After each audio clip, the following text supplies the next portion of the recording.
exceptional ability. Okay, let's go into what these mean. All these things they have legal definitions. They mean something in law. And if you fail to meet the definition, then your case will be denied. Okay, so guys, don't forget to share this video. And as we're discussing, I would love feedback from you. If I'm hitting a point you love, just drop an emoji of the US flag, drop any emoji, and then I know where we can focus our discussions on. Okay, so let's make it interactive. Now, what is an advanced degree?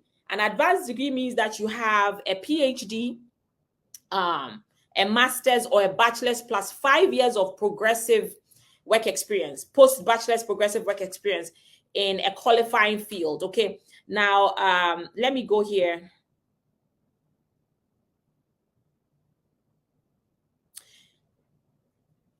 You can have a PhD from anywhere in the world.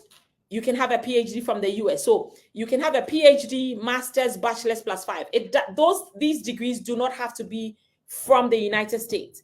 It can be from the United States, or you can have its foreign equivalent. Okay, it can be from the United States, or you can have its foreign equivalent.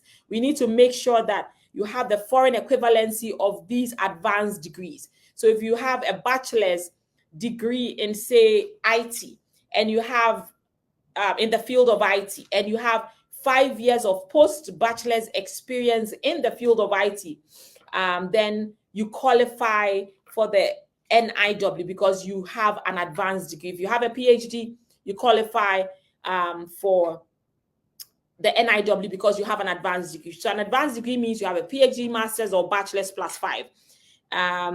Now, what the law, or how the law states it, is that this person has to be a member of the professions holding an advanced degree, and then you can be eligible. Now, if you don't have an advanced degree, and on the other hand, you are exceptional in your field, or you have exceptional ability, then you can apply for the NIW despite not having an advanced degree.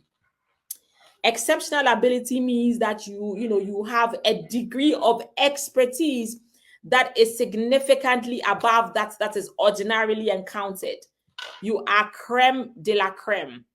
Yes, I'm not sure why it's not streaming on YouTube. It's supposed to be streaming on YouTube. I'm so sorry, guys, but I have to look at my StreamYard. Not sure why it's not streaming on YouTube. Okay, so let's go back. We're looking at exceptional ability. Exceptional ability means that you are really, top of your field.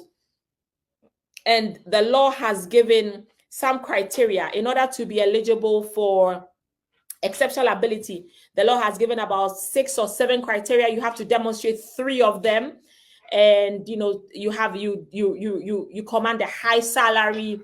You've been a judge in some peer competitions in your field.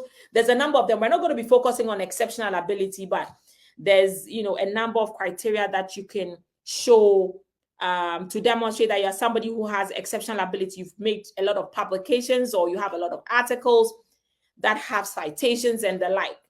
And then once you're trying to prove exceptional ability, they will usually do a Kazarian analysis, meaning they'll look at whether you have 3 out of the 7 criteria, and then they will now go into a final merits determination to show that you are truly above all your peers in your field. That is when you can be said to have exceptional ability.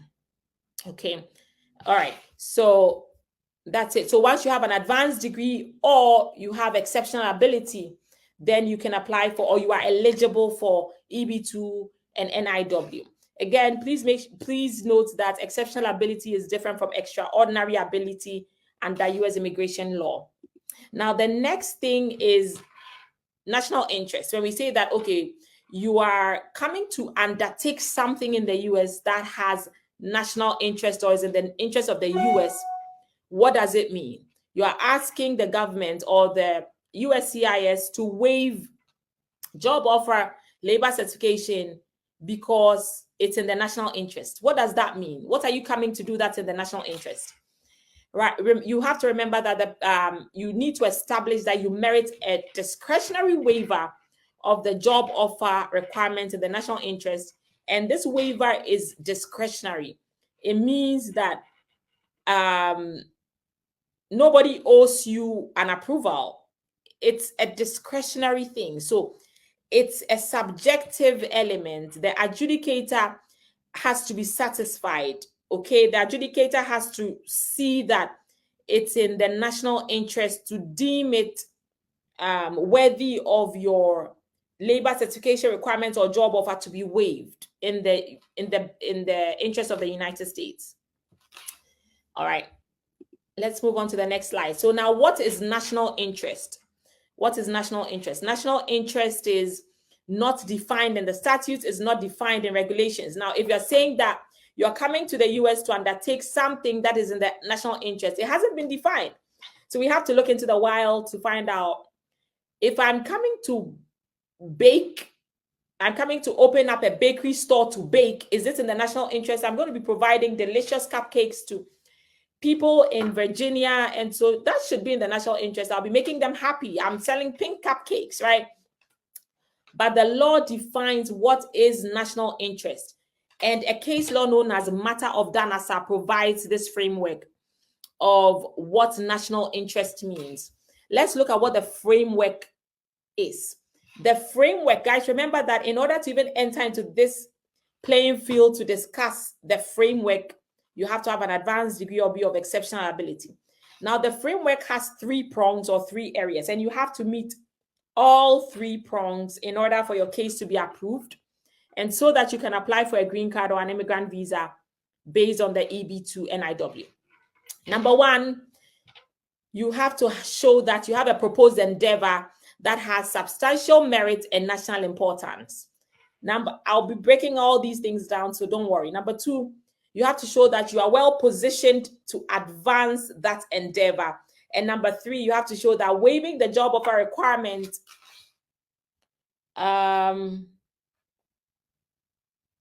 waiving a job offer requirement will benefit the United States. I'm getting feedback that there's no sound on Instagram. Please, Instagrammers, if you can hear me, drop me an emoji, any emoji of your choice. Drop it and let me make sure that you guys can hear me. Drop something if you can hear me. Drop something, please. Let me confirm. TikTokers, I guess you guys are doing well, and Facebook as well. Okay, so you want to oh, great. Okay, somebody has confirmed that there is sound. Thank you. Excellent. Okay, now let's talk about the first prong.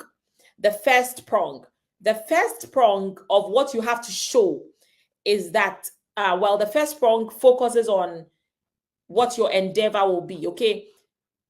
If you are trying to tell the US government that, look, giving me a green card is in the interest of the United States, you have to show, first of all, that you have a proposed endeavor. I'll break it down, don't worry, a proposed endeavor. The first prong focuses on your proposed endeavor, and the first prong has 2 requirements: substantial merit, national importance, and you must satisfy both prongs of the requirement: substantial merit and national importance. Okay, now what is an endeavor? This is the $1 million question.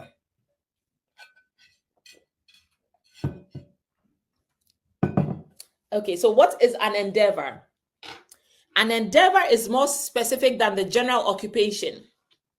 It is not what the occupation normally involves or who you are, but it is the specific projects and goals that the person proposes to do or to undertake specifically.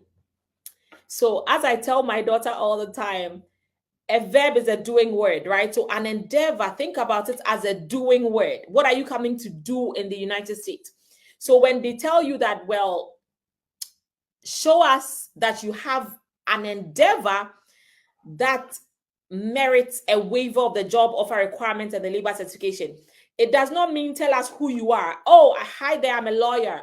And so what? I'm a doctor. And so what? I'm an IT, I'm a software developer. And so what? I'm a computer scientist. I'm a pilot. I'm an engineer. I'm an electrician. I'm a manufacturer. and so forth. No, what are you coming to do? That's the US doesn't care about who you are. I mean, and that endeavor, they want to know what you're coming to do. What are you coming to do? We don't want all talk and no show. We want factor non-verbal. What are you coming to do? What is the action that you're coming to undertake specifically? What is the business? What is the project? What is that goal that you are coming to undertake? I'll give you guys a lot of examples, so don't worry. Endeavor, or what you're coming to undertake, has two components. It must have substantial merit. It must have national importance. And you must satisfy both prongs of the first prong: substantial merit, national importance. All right. Let me start giving you guys an example. Now, one of the cases I like really, one of my, I have a lot of favorite NIW cases. Let me see if I can pull one up, and then we can use that to make you guys understand very clearly what I'm talking about. Now, there was this this case that was approved by the USCIS. It was this person who, the petitioner who applied for EB2 NIW. What he did was that he filed an EB2 NIW case, and he proposed to serve US veteran community by forming his own small consulting firm through which he would undertake projects aimed at improving veterans, improving the life of veteran services, wounded warrior care. What they realized was that a lot of these veterans or people in the military, once they went out to war, came back, they had some psychological issues. They couldn't reintegrate into society, and they had physical issues, sometimes emotional issues, and they needed help. Now, this petitioner, he proposed to serve the veteran community, and what he wanted to do was to coordinate organizations and projects that will facilitate the reintegration of the returning veterans and wounded warriors into productive society. How amazing is this endeavor? Everybody in the US government is going to clap for you and give you a round of applause, because they realize that this is an amazing endeavor. You are trying to help people who have served the nation reintegrate. It's a very honorable endeavor. Okay, so we'll be using that as an example as we discuss this. So the endeavor of this person is a consulting firm, right, that is going to undertake projects aimed at improving veteran services and wounded warrior care. All right. So he wanted to collaborate with organizations. He was going to create programs, training tools and the like to help these wounded warriors reintegrate into society. This project clearly has substantial merit. It means we're going to go into what substantial merit means, but if something has substantial merit, it means it's meritorious. It is good. It has great impact. It has great impact.